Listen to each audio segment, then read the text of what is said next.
What's up? It's Friday. Welcome back to Between the Hash Marks for our Week 10 edition of the podcast. Can you believe it's already been 10 weeks? Insane. And it's a welcome back from me, too. It's been a week since I've been on the podcast. About time you showed up. That's right. Well, you know what? It was my birthday week. I'm an old man now. I turned 26 on Tuesday, November 7th. So I did have a great birthday, though. Had some things come up, some inconveniences, so I could not make it, but I'm ecstatic to be back here on the podcast. And starting this podcast has been the best decision that we've made coming out of broadcasting school, would you not say? Absolutely the best decision. We have an action-packed show today with the usual waiver wire ads, DraftKings lineups, picks against the spread, and more. Is there one coach who will be fired before the end of the season? Some of his players think he should be. Find out who it is next on BTH. Don't forget to follow us on iTunes as well as YouTube and Facebook at Between the Hash Marks for all your breaking and sporting news. Without any further ado, this is my opening rant.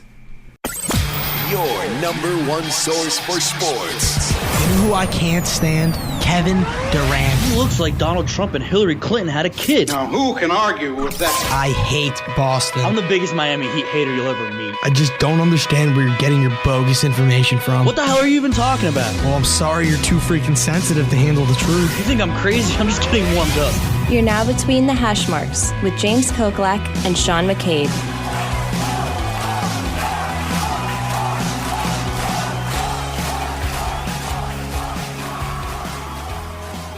In the NFL, players and coaches need to have a certain respect level for each other. If the players don't like the coach, the locker room will easily be lost, and turmoil plus losing lots of games will be the end result.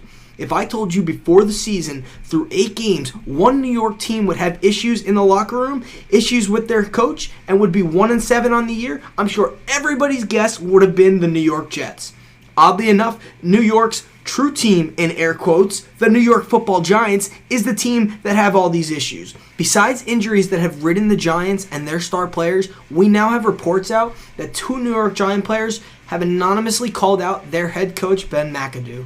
One player, in quotes, said, "McAdoo has lost the team. He's got us going 80% on Saturdays before we get on a plane to play a game. It's wild. He changed our off days. He's dishing out fines like crazy. Suspended 2 of our stars when we needed them the most.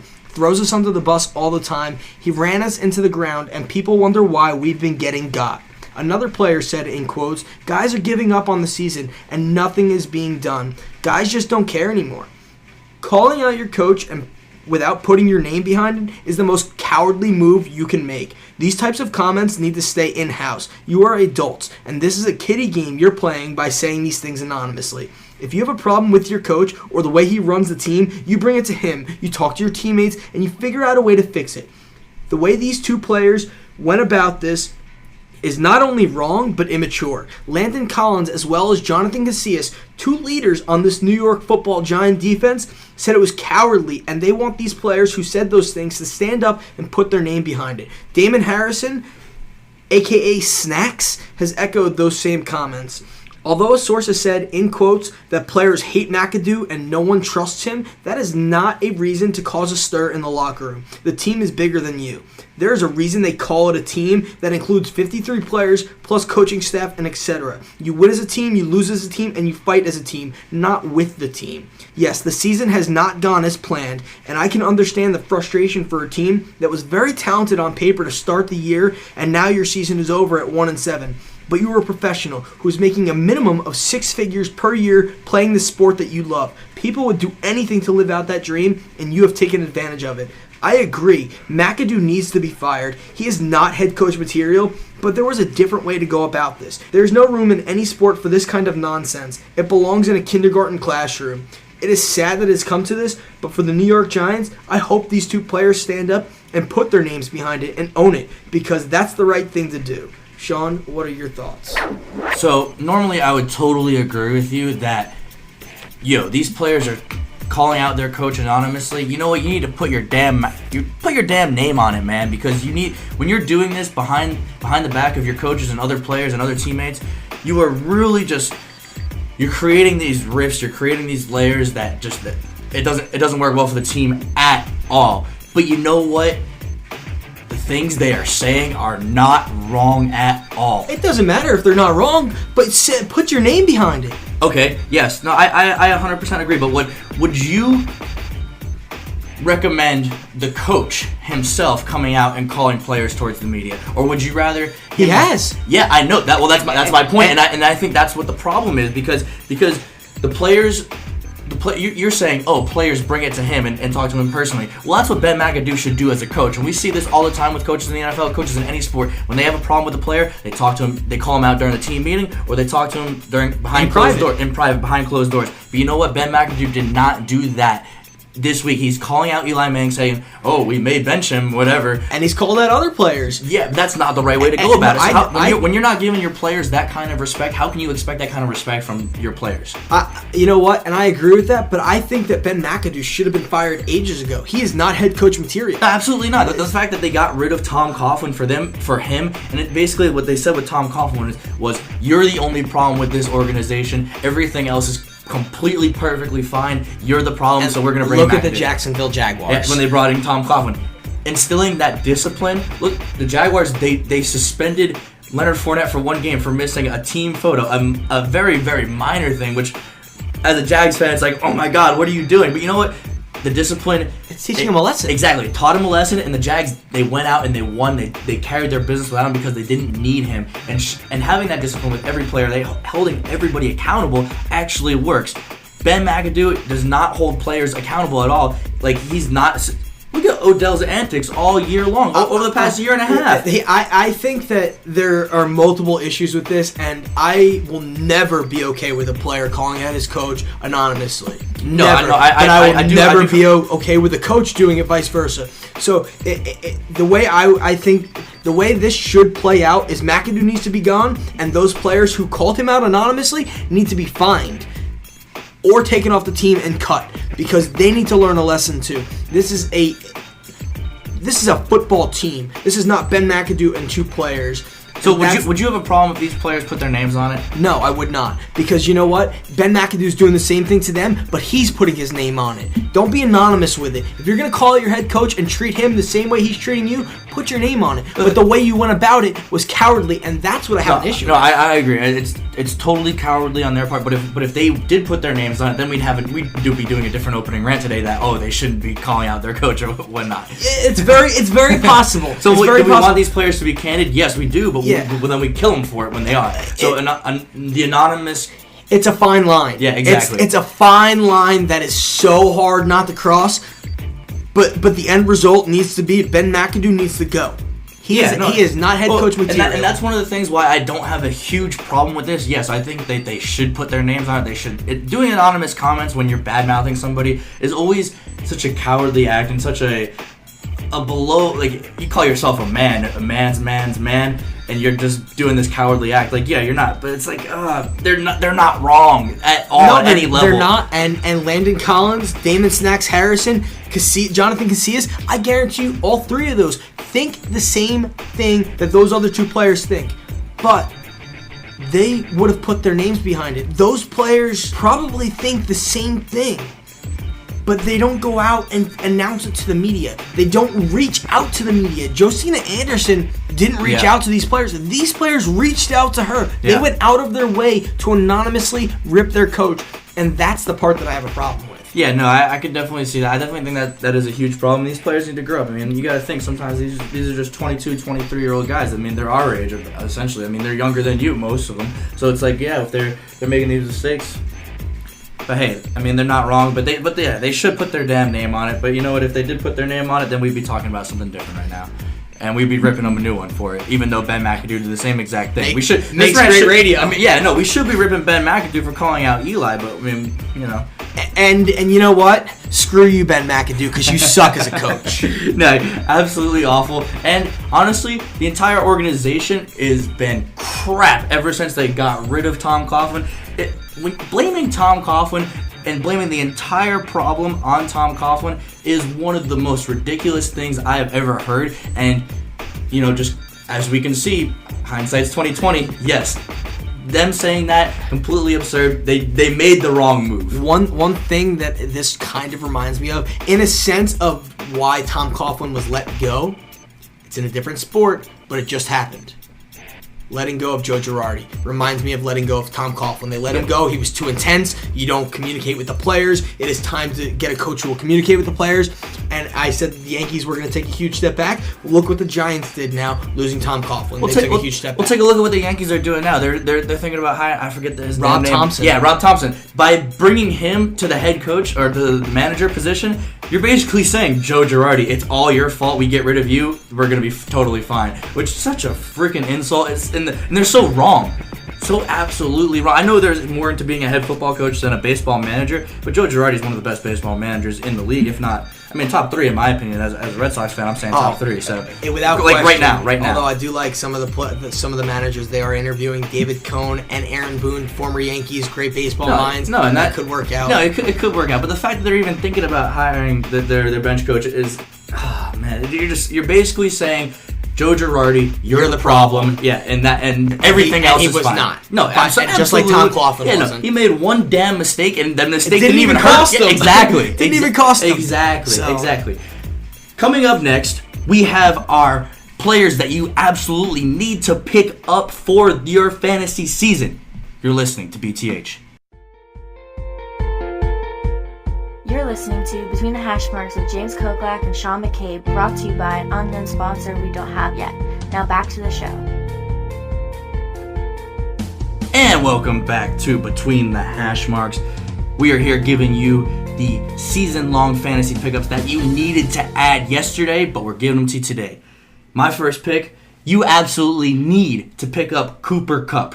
You know why? Because he's only 50.3% owned in all of ESPN leagues, and this week he's going against a Houston defense which has absolutely been decimated with injuries, and they are like 26th or 27th against slot receivers. Jared Goff loves him. He's getting like 4, 5, 6 targets a game. It is enough he puts in, especially if you're in PPR. That's enough targets to put some nice flex spot, start for you.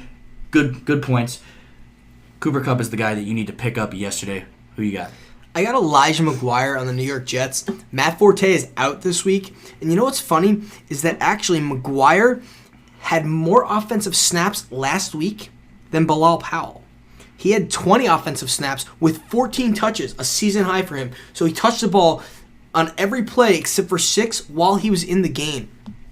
That's pretty impressive. And now with Forte out, he's expected to have a bigger workload coming up this week.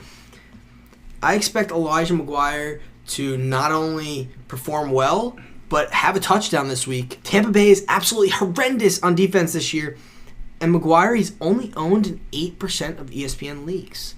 Basically in every league nationwide, he's available. You need to pick him up. He's just a stream running back for this week, but if you need to win, you need to make the playoffs, why not take a flyer on him?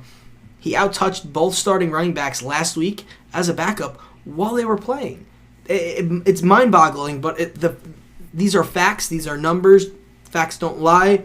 Take a waiver on Elijah McGuire this week. All right, my second player that I have here is Danny Woodhead.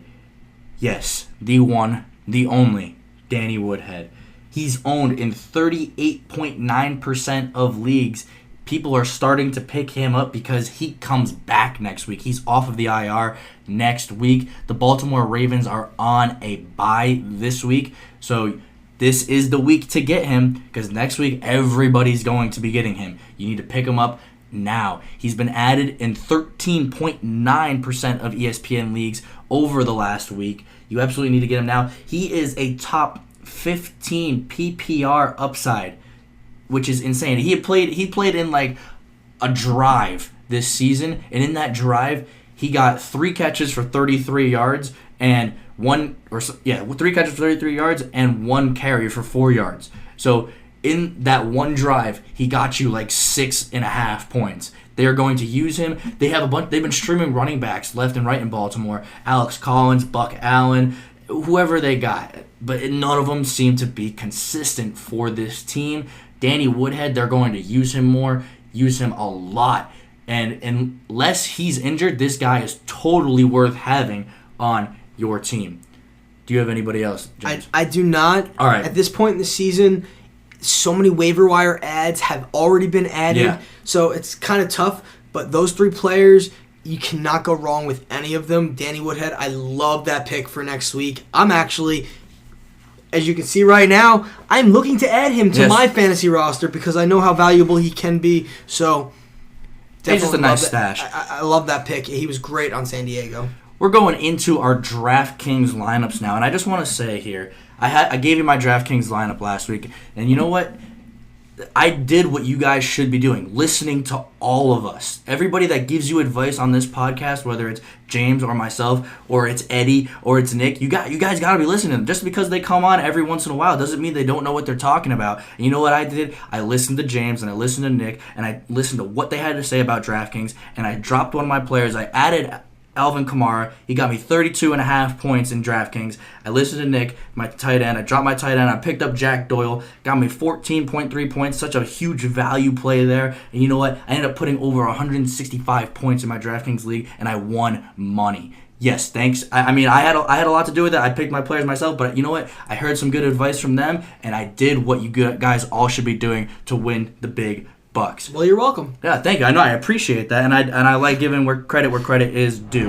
So lineups for this week. Who do you got at quarterback? My quarterback, I gotta go with Jared Goff here. Houston is one of the worst defenses in the NFL against quarterbacks, and Jared Goff has been absolutely lighting it up. Who knew this time last year we would be saying Jared Goff is lighting it up? Jared Goff has been lighting it up, and he's only 6,700. Now look, Houston's gonna come back. They're gonna come back strong. They're gonna be like, oh, we're such a huge underdog this week. We're gonna play tough, but it doesn't matter because Jared Goff is going to be throwing lights out to all of his receivers. Houston is the 30th ranked defense against quarterbacks in DraftKings. You got to take Jared Goff for 6,700. Who's your quarterback? Well, my quarterback was actually 6,700 as well, which is pretty crazy. Who you got? Tom Brady. He's that cheap? How often is Tom Brady that cheap? Never. That's why I'm going with Tom Brady this week. Yes, he's playing Denver. I believe he only has 4 wins in Denver over the course of his career where he's played there. I think it was 10 times. He's 4-6 in Denver. Mm-hmm. Something along those lines. But here's the kicker. 2 weeks ago, we saw Travis Kelce put up monster numbers against the Denver defense. Alex Smith played phenomenal. The defense can only do so much. Yes, they're 5th against the quarterbacks, but Tom Brady is also Tom Brady. He's got all of his weapons healthy. I think Tom Brady goes off. And you know what? I picked Denver to cover a 7.5 point spread last week, and what happened to me? Yeah, it didn't work out. I'm gonna go with Tom Brady, the GOAT, and see if he can do me wonders. I don't take Tom Brady a lot because he's too expensive. Yeah, quarterbacks are hard to pick when they're 8,000 or 7,800, 6,700. Going Tom Brady all day. Who are your running backs? Melvin Gordon and Bilal Powell. Okay. Melvin Gordon, he's quite expensive, 7,200. But he's going up against Jacksonville, 27th against the run. Yeah. Every running back seems to have a big game against Jacksonville somehow, some way. I'm not sure how, because they have a stacked defense. And Bilal Powell. Yes, I know. I just said Elijah McGuire, waiver wire ad this week. And, but Bilal Powell is going to be the starter. And he may not see as many touches as McGuire, but I'm going to go with... I'm going with Powell on the sole purpose of... Yeah, we got you changing your pick now, don't we? You're backtracking on yourself. I love the Elijah McGuire pick, but you know what? If I have to go with one, it's Bilal Powell. And you know what? We actually talked about this off air, and I told you that I would love to use Bilal Powell as my waiver wire. But he's owned in too many leagues already. Because he was drafted in like the 3rd or 4th or 5th round in most leagues. Yeah, exactly. So he can't be a waiver wire ad. Of course, I still love Elijah McGuire.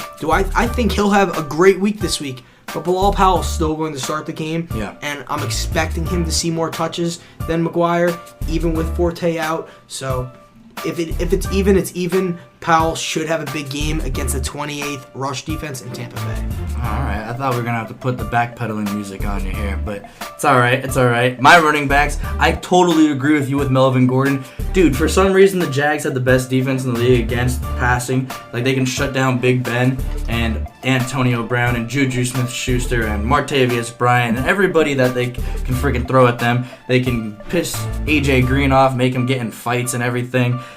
but they can't stop the damn run. We saw your New York Jets run the ball all over them. They could not stop them worth a lick. When they played the Rams, they could not stop Todd Gurley. I have no confidence that they can stop Melvin Gordon. It feels like the Chargers coming off of a bye. They have a really good game plan here. Jacksonville has no home field advantage at all. Terrible home field advantage. And Jacksonville's, like you said, 27th against the run. Melvin Gordon, he's a stud running back. He is expensive, $7,200, but he's totally worth it. You need to get your studs in your leagues. He's averaging 20 points a game. Absolutely insane. Absolutely insane. Can't go wrong. My other running back, I have Jordan Howard. Chicago is going against Green Bay, at home against Green Bay. And you know what? Green Bay, we talked about it a couple weeks ago when we did our power rankings. Green Bay is one of the worst teams in the NFL, maybe just as bad as the Giants. They are so bad. It's not, I'm literally here laughing because they're so bad. I had them winning the Super Bowl this year. So Aaron Rodgers goes out, their whole team goes out. It's crazy how many mistakes Aaron Rodgers and Tom Brady and Andrew Luck cover up. You think your team is amazing, and then they go down, and it's like, wow, our team is horrible. And the GM ends up getting fired. Little side note, would you be mad if they gave Rodgers the MVP because he's shown his value to his team? Probably not. But you know what? He deserves it at this point. I just want to bring this up on a side note. Do you think McCown for the Jets is just as important as other quarterbacks? Because what's the backup for the Jets? Bryce Petty? What's that point differential? If McCown went down, the Jets... I mean, I've been totally wrong on the Jets this year. Like, I thought they were going to be the worst team in the league, and they're top 20 team maybe with McCown. And we might be 5-5 after going into our bye week. Absolutely insane. But the other running back, let's get back to Jordan Howard. Green Bay 29th against running backs. Jordan Howard is an elite running back in this league. You drafted him in your season-long teams in the late first round, early second. You got to play your studs here. They're going to run the ball all over Green Bay because Green Bay can't stop them worth a damn. And this Chicago team, this is going to be a revenge game for them where Green Bay has put the beat down on them for years and years and years. Kind of like the Lions just did. Exactly. Yeah, just like got there. Yeah. Well, I think it was their second win in Green Bay in the last 24 years. Something crazy like that. But yeah, Jordan Howard is a guy that you need to add. He's also averaging 15 points per game, and he's not much of a PPR threat at all. So he's been really, really killing it. I'm going to throw my flex out there really quick because I'm not going to double up on what we just said. My flex is Jordan Howard for the exact reasons that you just said. Okay, fair enough. I'll also do my flex here. My flex I have as Rashard Matthews. Now, you're going to call me a hypocrite in a little bit, and I'm not going to tell you why. We'll get to that later. But Rashard Matthews, he is the number one target in Tennessee. I don't care how you put it. They have plenty of weapons. They have Delaney Walker. They run the ball. They're a smash mouth kind of team. But when Mariota throws the ball, he throws it to Rashard Matthews. He's getting targets left and right. Literally, the least amount of targets he's gotten this season was 4 once. Everything else, 9, 5, 10, 8, 6, 6, 7. He is getting targets. Absolutely, you must have him. And he's cheap. $4,700. If you can get a guy that's going to get you like 13 or 14 points for $4,700, you need to pick him up. James, who are your receivers? I got weird wide receivers this week. I got Ted Ginn Jr. as my number one wide receiver. Ted Ginn Jr., he's still in the league. And guess what? He's averaging 12.5 points per game. And what's even crazier than that is his last, since week 6, 16.9, 24.1, 8.8, 15.9. So the last 3 out of the last 4 weeks, he's scored more than 15 fantasy points per game. He is earning a repertoire with Drew Brees. He's still a speedster. And what do the Saints like to do? They like to throw the ball. Michael Thomas, Ted Ginn Jr., I expect them both to have big games. They're going up against Buffalo. Who just burned Buffalo? A team that we thought was going to be the worst team in the league. Yeah. So the Saints, who I actually backtracked on, my pick looks amazing at 6-2. Yeah. So Ted Ginn Jr., I think he's a sneaky play. He's only $5,300. Deshaun Jackson. It's crazy, I know. No Winston. But Fitzpatrick does have an arm. He can throw the ball. He likes to sling the ball. I don't see them running the ball a lot because the Jets' defense is stout, especially their D-line. they're going to be throwing it. Mike Evans out because of suspension. Deshaun Jackson is going to be a deep threat. Is he going to have 10 catches? Probably not. But is there a chance that he's going to have 3 catches with 95 yards and a touchdown? Yeah, there is, because he might get that 65-yard touchdown from Fitzpatrick. It's very possible. I'm going to take a flyer on Deshaun Jackson this week. And my last but not least, this should have been my number 1 wide receiver. The most expensive, 6,100, Jarvis Landry. Plain and simple, he gets a lot of catches. Jarvis Landry, on the year, he has 13, 6, 6, 5, 8, 7, 5, and 6 in every game. He has never had a game under 5 catches this year in PPR. That is phenomenal. He is averaging 15.3 fantasy points per game. With Jay Cutler back healthy, he can sling the ball. You can't go wrong with the Jarvis Landry. What I like about this Jarvis Landry pick is that the Miami Dolphins kind of adopted this system last week where they actually dink and dunked it, and they looked pretty well. I mean, they were losing, and they did kind of have that backdoor halfway cover where they were losing, 27 to, 16 at the time, and they had that touchdown late in the 2-point conversion. But yeah, Kenyon Drake got me the 2-point conversion. That was my waiver wire ad a couple weeks ago. There you go. And he won me my fantasy game, which is going to put me in the playoffs now that I'm 7-2. So there you go. Well, yeah, just like I'm saying, that they're dinking and dunking, and that's going to help Jarvis Landry immensely. Kind of backtracking on Devontae Parker and going forward with Jarvis Landry. My wide receivers that I have, big name here, Julio Jones, 8,000. And you know what? He's playing the Dallas Cowboys at home. Julio Jones, they're ranked 27th against wide receivers in DraftKings. And Julio Jones, man, he has had a disappointing season as far as Julio Jones standards. But you know what?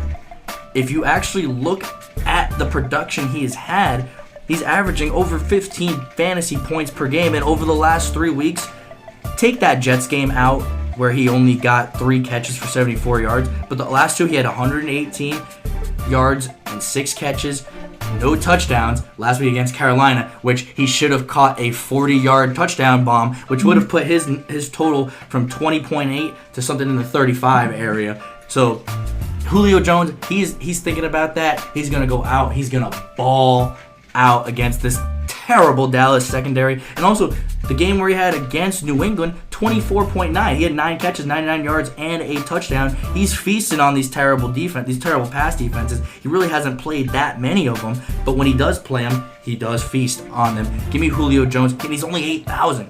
My second receiver, you know what I love to do. I have my Jared Goff, so you know I'm going to pick a Rams receiver. Give me the Cooper Kupp. Cooper Kupp, I love this guy so much. I pick him every damn week in DraftKings. He actually does pretty damn well. He's only 4,600. But you know why I actually love him this week? I told you already. Houston is terrible against slot wide receivers. They're 28th against wide receivers in general. They're 27th against slot wide receivers over the course of the entire season. He's only 4,600, and he's averaging 10 points per game. He scares me, but I know he has so much potential. So much. He's getting the targets. He's only had 2 games this season where he's had less than 5 targets. So he's getting the targets. He's getting the looks from Jared Goff. 4,600. Give me Cooper Kupp. And my final wide receiver, Demaryius Thomas. That's right, Demaryius Thomas. I know he's questionable going into this week, so obviously if he's not playing, you don't want to do it. But keep your eyes on it. Yeah, exactly. Keep your eyes on it. But you know what? New England's defense is 31st against wide receivers. Now I know they've been a lot better over the last 5 or 6 weeks. Really, since that Tampa Bay game, they've been a lot better. But you know what? Demaryius Thomas is getting targets left and right. This is all about the targets and the receptions.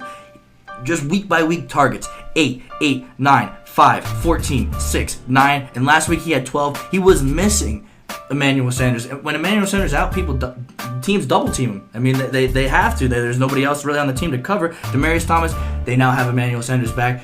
And Brock Osweiler, terrible, but he loves his guy. He loves his guy, Demaryius Thomas. He loves his receivers. Give me Demaryius Thomas with that 61. Here's a little something. You said he's questionable. He's 6,100. If you do take Demaryius Thomas and you need a replacement, Jarvis Landry is 6,100. There you go. He's a perfect ad if Demaryius Thomas honestly, does not play. that's exactly what I'm going to do if Demaryius does not play. Jarvis Landry plays Monday night at 8:30. And Demaryius plays Sunday night. So it's perfect matchup there. So you'll be able to do that perfectly.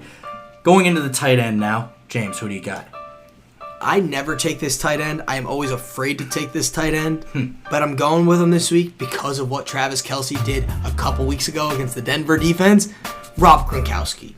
How can you not go up against... How can you not take Gronk when he's going up against 30th ranked defense against tight ends? And you're not going to take Gronk? He's actually the cheapest I think I've seen him in DraftKings in a while at 7,000. Usually he's in the 7.4 range. That is cheaper, yeah. So... why not? I'm going with the Brady Gronk combo this week. Yeah, you definitely can't go wrong with that. My tight end, I'm doing Cameron Brate for 4,100. Kind of the same logic you had with Deshaun Jackson.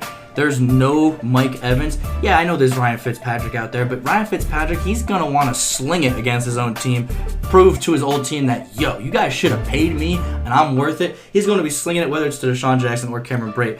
Well, even if he slings it, I'm sorry, Ryan Fitzpatrick, but you are not worth $18 million a year. Yeah, no, definitely not worth it. But you know what? He is worth, the receivers that he has are worth to have this week. Deshaun Jackson, Cameron Brate, 4,100 for Cameron Brate. Cameron Brate has been good all year, except last week. You can't take last week as be-all, say-all, because every other week he's had 13.3, 18, 17.8, 19.6, 12.0, 10.4. You need to look at that and just this 1.9 as an outlier. You can't just rely on that. I know, he hurt my fantasy. Luckily, I still won, but that 1 point this week... made me cringe inside. I hear Made me cringe. Well, with my defense here, I know you're going to be hypocrites, but I am taking this for the second week in a row, the Cincinnati Bengals defense. Yes, I know I am starting Rashard Matthews, and Rashard Matthews is going against the Cincinnati defense, but you know what? I don't care. Rashard Matthews can still have his touchdown, and Cincinnati can still ball out because they're playing a team that they are smash-mouth kind of team. Tennessee, all they do, they love to run the ball with both their running backs. I feel like this game is going to be a lower scoring game. Mariota still does not look completely healthy, so that's why I like the Bengals defense this week. I mean, they're third in the league defensive-wise, yards per play. You gotta give me the Cincinnati defense for 2,500. Anything could happen, too, because look at what happened last night. Seattle played Arizona. Arizona put up how many points? 16? Yeah. Seattle still had 11 points for a fantasy defense, exactly. Which is more than what you start with as a fantasy defense with 10. Yeah, no, last week if you happen to have Larry Fitzgerald and the Seattle defense, Larry Fitzgerald had over 100 yards and 10 catches, and Seattle still had 11 points, so there you go.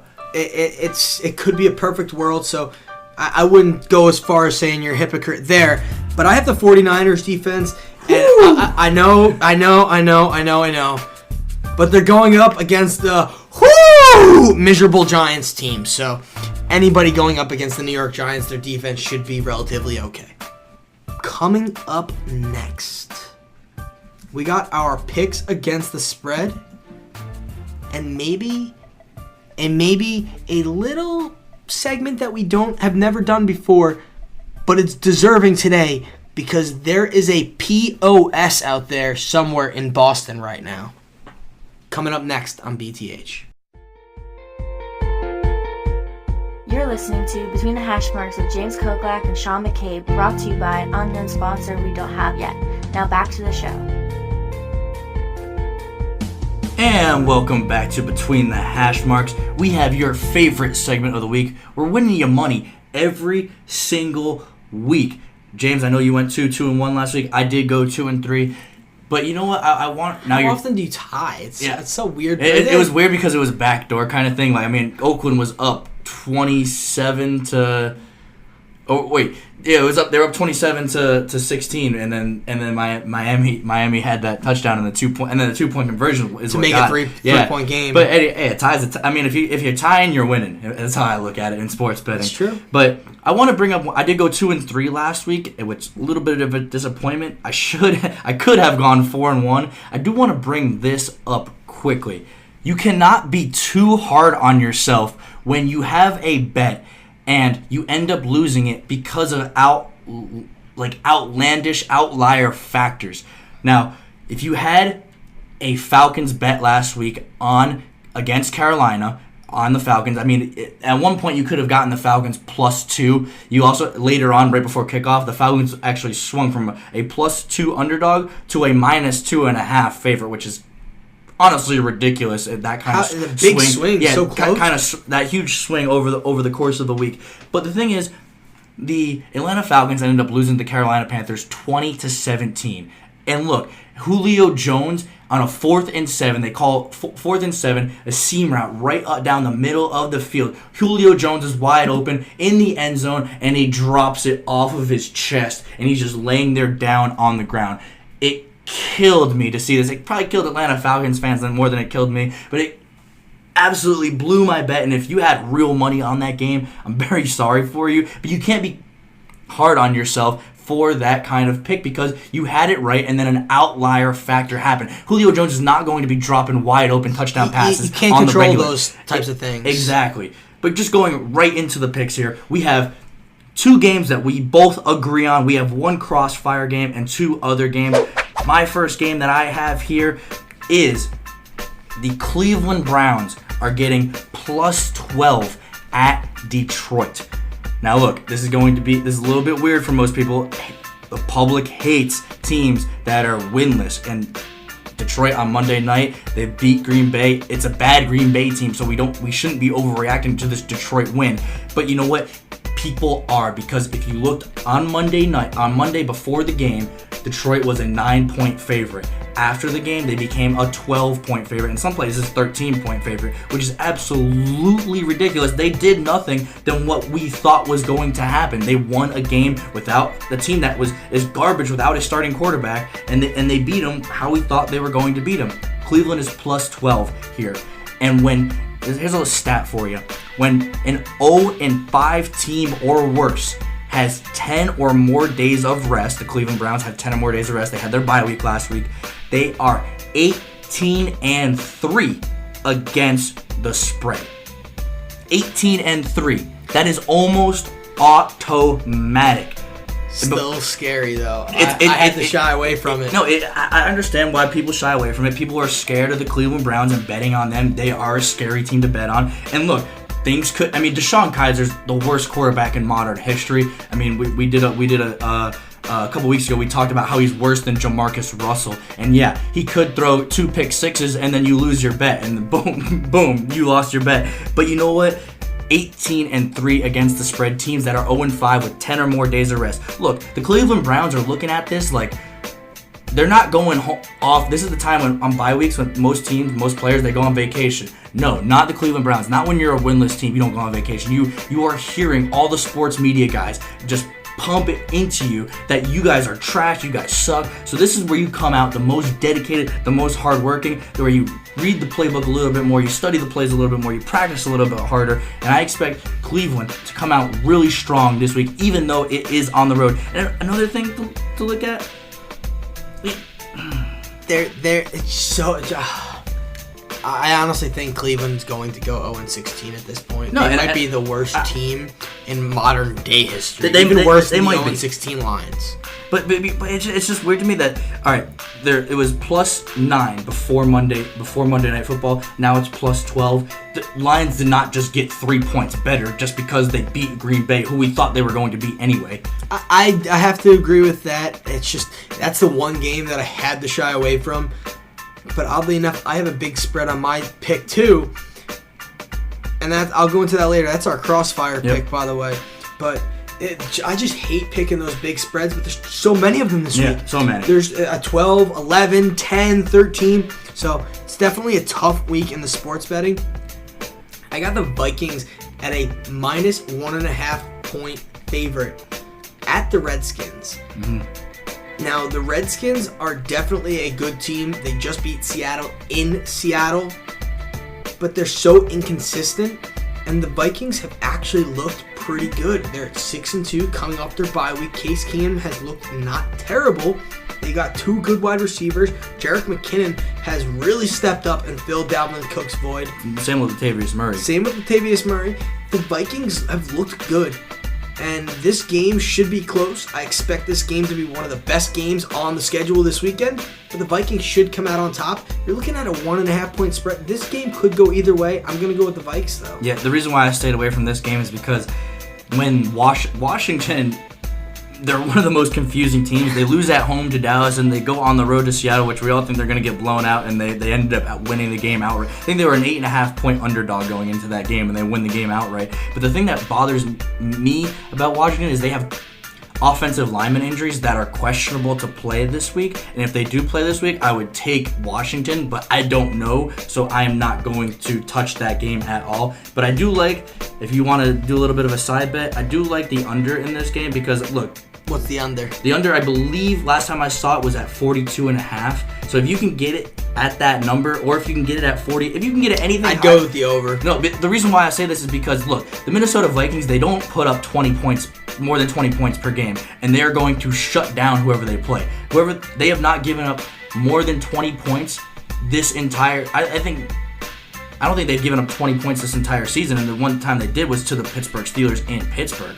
So it's like that one of the best offenses in the league right now. So that I would that's why I like it. Nobody's putting up points against Minnesota. No, they got a stout defense. We could see them playing in Minnesota later this year. And Minnesota's not putting up points against anybody. I know they put up points against Cleveland, but everybody puts up points against Cleveland. But going into my next pick, I have the Chicago Bears.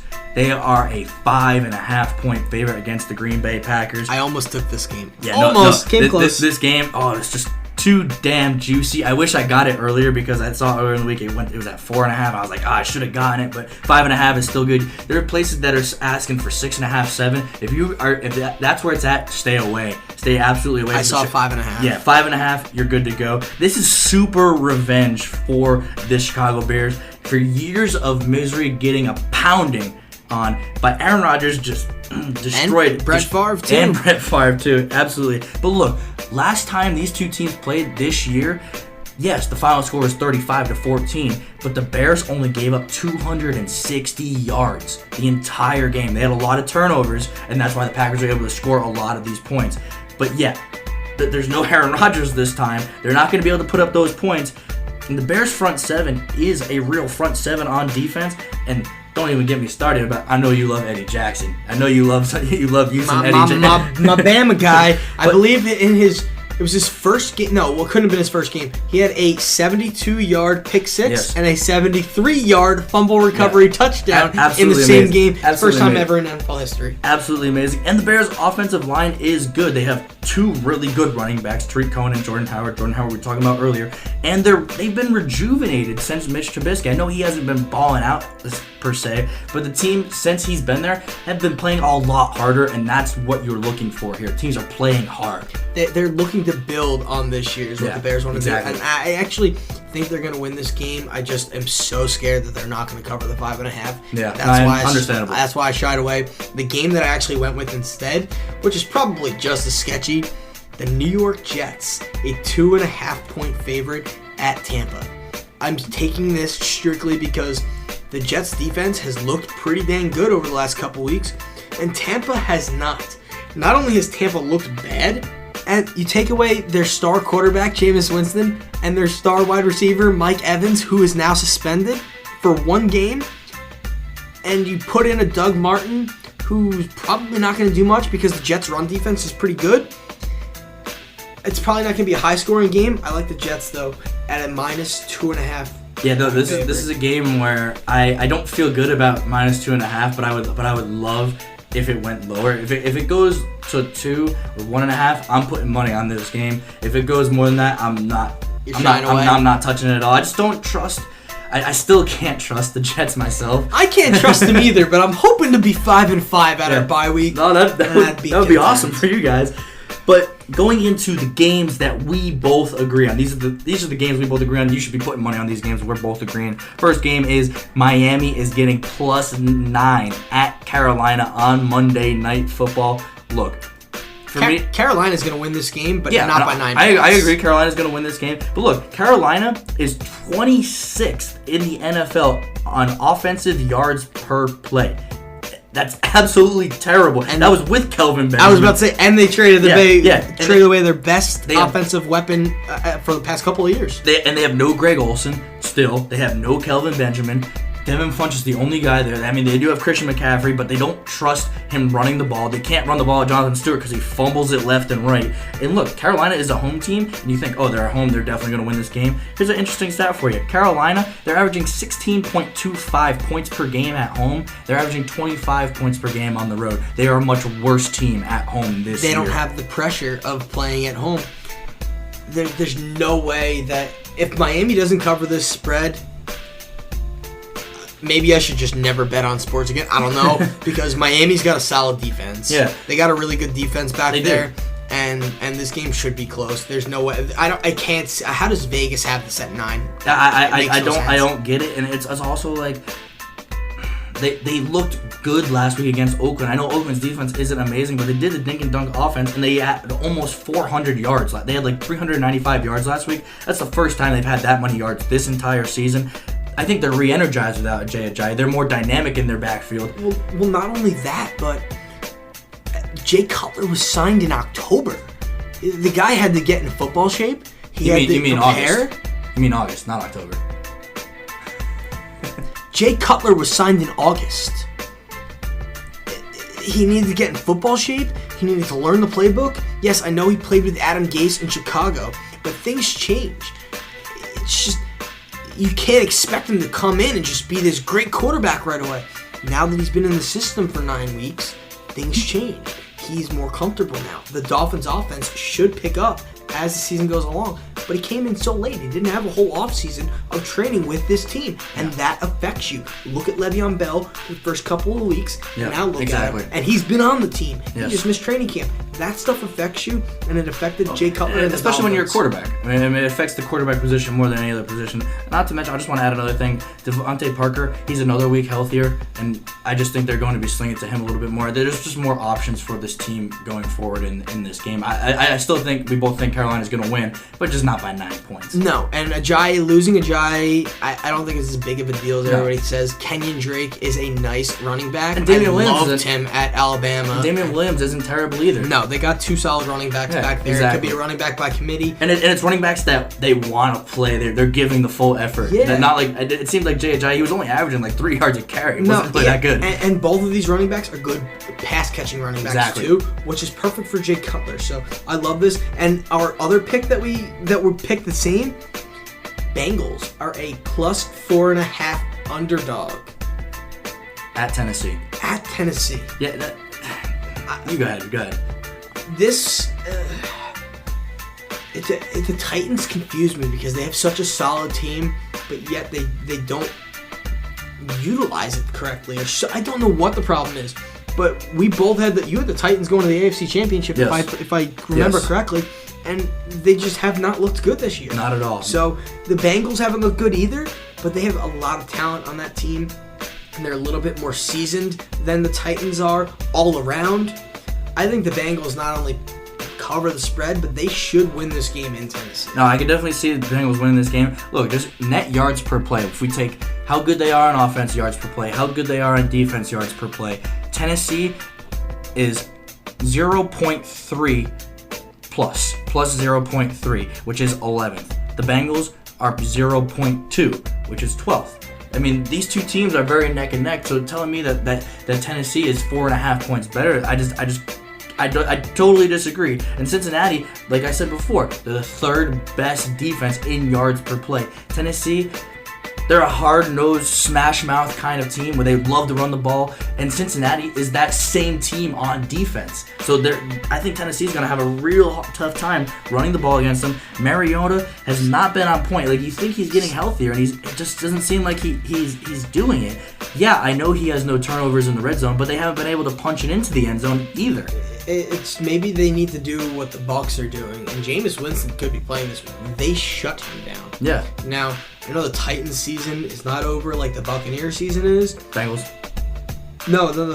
Sorry. Yeah, Buccaneers, yeah, because Jameis Winston was shut down. If the Buccaneers are 4-5 or whatever they are, or better record than they have now, Jameis Winston doesn't get shut down. Yeah. Maybe if the Titans start to really downfall, they will shut him down so he gets completely healthy. But Marcus Mariota not being healthy is causing a major setback, and it's setting everything else back behind it, and that is why the Titans look confusing in a sense. Yeah, and Cincinnati, their bad losses this year, it really, if you take out the Baltimore game, which I think is a complete and utter outlier for like the first 2 weeks of the season, complete outlier for how they've been playing now.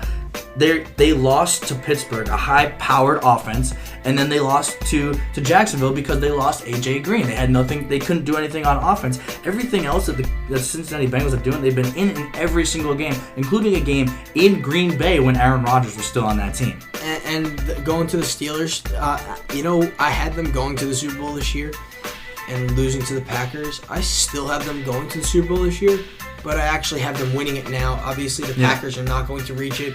The Steelers are not only a insanely good offensive team, but they're number one against the pass on defense. Yeah, so now, their rush defense is not all that great, and that could get better, and it will get better. Well, in that game against Cincinnati, they were running the ball against them in the first half very well, and then they just went away from it, and that's why that game became so outlandish. It was like 29-14 or something like that. Yeah, it was something crazy, but that's a good loss because Pittsburgh, in my opinion, right now, is the top team.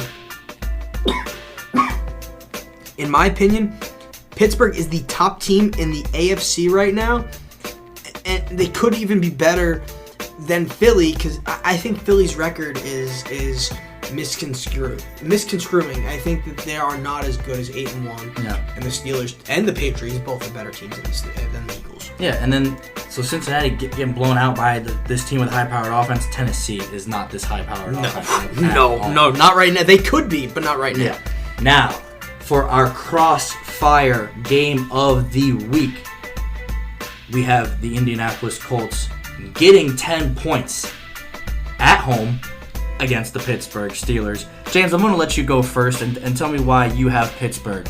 For the same reasons I just mentioned, yes, they're a 10-point favorite, but one thing that I didn't even take into consideration that I love, I just realized this right now, is yes, they're playing in Indy, but that's going to benefit them because they're playing in a dome. They're playing in a controlled environment, in an environment that weather is not going to factor in.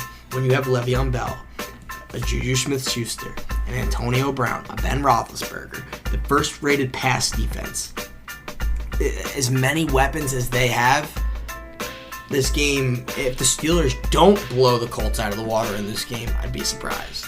Okay. This game should be the worst game on the schedule this weekend due to how big I think the margin will be. See, they played this game last year, and it was without Andrew Luck, and Pittsburgh blew him out of the water.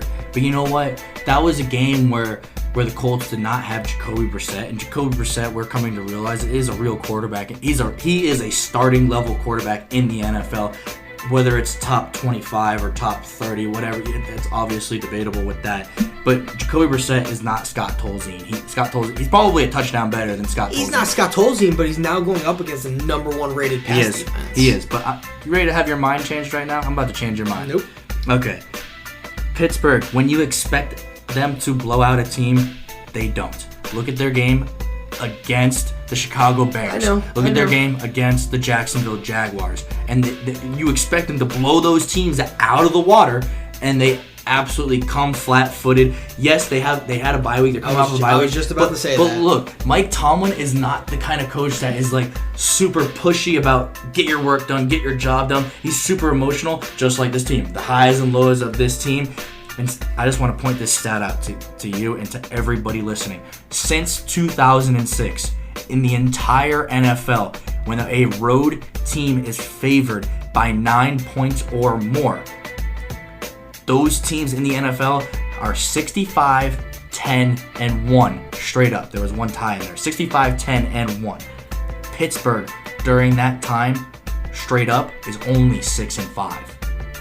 And you know what? They're gonna make it 7 and 5, and it's because well, it doesn't matter yet. Mike Tomlin. No, I think they'll win. I think they'll make it 7 and 5 straight up, but they're not. I don't think they're gonna. Mike Tomlin may not be that fiery hoorah guy, but they got plenty of guys in that locker room that are. And one guy who comes to mind, and he may not seem like it on the field, but Alejandro Villanueva. Yes. He just seems to be that glue guy. He was an Army Ranger. Mm-hmm. He has lived both sides of the spectrum. He has gone out and fought war, and he's come back and played a game we all love and is making millions doing it. Something that is kind of cool. You almost wish that you could be. I don't have the guts to go and be an Army Ranger or a Navy SEAL. Yeah. But if I did, would that not be an awesome job? Absolutely. To just have that action. So you're basing your pick on this? No. But what I'm saying is that they have these glue guys. Yeah. They do. They have fiery guys in there. They have guys who are not going to let Pittsburgh go down because they're playing an easy Well, don't team. get me wrong. I still think they're going to win this game. I think that this game, and it may not be a 35-point game like I think it's going to be, but it should be at least 10. It should be. This is a team that I think is going to win the Super Bowl this year. I think this is the Steelers' year. There is not a better offense out there right now with talented players. Okay, Le'Veon Bell, best running back in the league. Antonio Brown, best wide receiver in the league. Ben Roethlisberger may not be a top 5 quarterback anymore, but he sure has the talent to be. Juju Smith-Schuster's coming into his own right now and looks to be, he could be a top 5 number 2 receiver in the league at the moment. Over the last couple of weeks, I'm saying, what he's shown. They just have so much, and we haven't even talked about Martavis Bryant yet. Well, we don't need to. He's not worth mentioning anymore. But he's got so much talent. Yeah. They have so much talent on that team that I would be personally disappointed if they didn't win this game by 10. Well, look at this, because if Indy is at home, they're a 10-point underdog. If this game was being played in Pittsburgh, with the way it's a 10-point underdog right now, they'd be a 16-point underdog in Pittsburgh, and there's no way that Pittsburgh is 16 points better than them at home. If this was played on neutral field, it'd be 13 points. No, you're right, but here the one thing that's really resonating with me now that I didn't even take into consideration was that they're playing in a dome. This is severely going to benefit them because they're not going to deal with the weather. If they're playing in Pittsburgh, it's cold. It's cold this time of year now. They're not playing in September and in August anymore when it's 80 or 75 degrees in Pittsburgh. You're now in the cold weather season. We're in the home stretch of the NFL season at this point. We're past the midway mark. And playing indoors. I just don't understand how you can feel comfortable about this, though. Because I feel very comfortable. You ever had that gut feeling, and it just tells you? I have a feeling that Le'Veon Bell is going to have a career game this week, and with that, Le'Veon Bell can have the career game he wants, and they win by 9. And that's okay. And you know what? If that happens, then that would be one of those things that you were talking about. You can't hurt. You can't be down on yourself if they win by 9 and it was a 10-point spread. You came that close and you had the right idea. It's not like they won by 1. But they're definitely not going to win this by 3 or 2 points. And if they do, then you know what? The Steelers need to look in the mirror and decide who they want to be as a football team. Well, I think the Steelers actually really do have that problem. In Indy, yes, they don't have Andrew Luck and they got decimated by that news against Jacksonville. But since that game, they should have beaten Cincinnati 2 weeks ago when they were on the road and they were an 8.5-point underdog. They should have won that game, and then something traumatic happened and they ended up losing. And then they won last week on the road at Houston. Yes, Houston lost to Sean Watson, but Houston was still a 6 or 7 point favorite going into that game, and nobody expects Indy to go and win that game. And outright. Houston's an 11-point underdog this week, so we see how the tides turn. Yeah. After seeing what Savage does, but the Steelers do have that issue, and they seem to have that issue, I should say. And they're just too talented to keep being inconsistent. I feel like they have turned that page, but I'll tell you what, if they don't win this game by more than 5 points, they should win this game by a touchdown at the very minimum. And if they don't, they need to look at themselves in the mirror, decide who they want to be as a football team. Because we both know on paper there's not a better offense at the very minimum out there in the National Football League than what the Pittsburgh Steelers are putting on the field week in and week out on offense. All right, no, I disagree. Obviously, I couldn't disagree more. But I think they will win this game. I think they'll win it by. Let me ask you a question then. Who would you say has the best offense in the league? Bro, you know who I think has the best. The Patriots? Yeah. Well, you got the best quarterback and the best tight end. Well, I mean, but hey. I'm taking Antonio Brown over Brandon Cooks. Obviously, if you do it by that's what I'm saying. That's what I'm saying. But when you have Tom Brady as your quarterback, everybody on your team is good. Well, yeah, but I'm just saying if you go position by position by position, Pittsburgh is putting out the most talent. That's what I'm saying. Okay, they're putting out the most talent on the field week in and week out. But that doesn't relate to who has got the best offense. Well, it should start to relate in those numbers. If you're putting out the most talent week after week after week on offense, you get the best running back, the best wide receiver. I just went through this. It's mind-boggling to me. and they should win. If they don't win by at least a touchdown, they need to look in the mirror and really, really, really see what's wrong with them and figure out what kind of football team they want to be, because they should win this game by 10. Last thing I want to go into, I want to talk about a hooligan. A hooligan from Boston who deserves to be fired. He deserves to not work in the sports industry anymore. It's not me. And you know what? Maybe somebody should super glue his mouth shut. Because this is a podcast, and we don't like to curse on this show, even though we can. But I'm going to right now. He is an asshole. And I lost all respect. I won't even name him because he's a hooligan. And what he said about Roy Halladay is absolutely despicable. Despicable. Yes, was the plane crash Roy Halladay's fault? Probably. He was flying low to the water. He was doing tricks. That's what that plane was for. But it was an accident. He didn't mean to crash. Accidents happen. Tragedies happen. This was a tragic accident that wasn't supposed to happen. Roy Halladay didn't get what he deserved. He didn't deserve to die. He had 2 kids. He coached baseball. He retired from baseball to spend time with his family and to take up his second passion, which was flying. His father was a pilot. This guy is an asshole, and you know what? He deserves to get his mouth super glued shut and to breathe out of his nose for the rest of his life and never say another damn word, because that stuff, it grinds my gears. Yeah, no, I couldn't agree more with everything that you said. I will say this guy's name. I don't want to give him credit or get him more clicks, but to just put the full context in the story, this guy, Michael Felger, he's a Boston radio guy. And to me, what he said, he's just a total freaking asswad. And look, what he said was basically that, you can go look it up and listen to yourself. But dude, I'm a Boston guy. And yes, I absolutely could not stand Roy Halladay when he pitched against the Red Sox. I hated him. But you know what? You got to give the credit where credit is due. You got to celebrate the greats. He's a top 10 pitcher of all time. Yeah, exactly. And you got to celebrate him for everything that he's accomplished as a baseball player and as a human being. Like, he retired and he had so much impact on youth's lives in baseball and everything in both organizations with the Phillies and the Blue Jays. Just a classy guy overall. But this guy, Michael Felger, he's so disgraceful, and it makes me ashamed to say that I'm from Boston because this guy is also from Boston. But it is absolutely disgraceful. If this was just a stunt to get people to click onto your show, to listen, and to become popular, then you're doing it wrong, man. And you need to stop. Everything that James told you, you need to stop. You need to get your mouth glued, because this is not how you become. It's wrong. Exactly. It's wrong. And Roy Halladay, how could you say the guy deserved to die? Is what you said. He got what he deserved, so he deserved to die? Are you kidding me? And dude, yes, it's obviously Roy Halladay's fault for crashing. He was doing tricks. Yes, it's not the smartest thing to do, but you know what? When you have a passion, when you're wired that way to have a passion, you go out and you do your passion. Every person is wired that way, where if they have that passion, they want to do it. Some people's passions are more extreme. Some people like mountain climbing. I'm going to throw another example out there.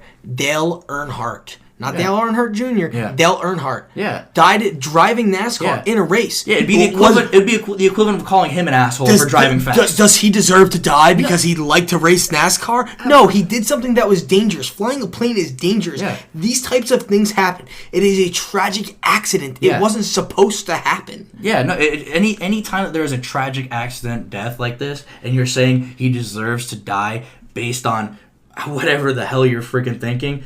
Like, you should not be in media at all. You should not have a voice in media. You should not have a platform at all. Agreed, and I just want to add one last thing. My condolences to the Halladay family. Absolutely. He's got 2 young kids, a wife, and I wish them nothing but the best. And I don't know what it's like and what kind of position they are in, and I hope to never be in that type of position. And I can only imagine how much pain they're going through with something so sudden. And I wish them nothing but the best and happiness and successful futures and bright futures for his kids. Well said. Well said.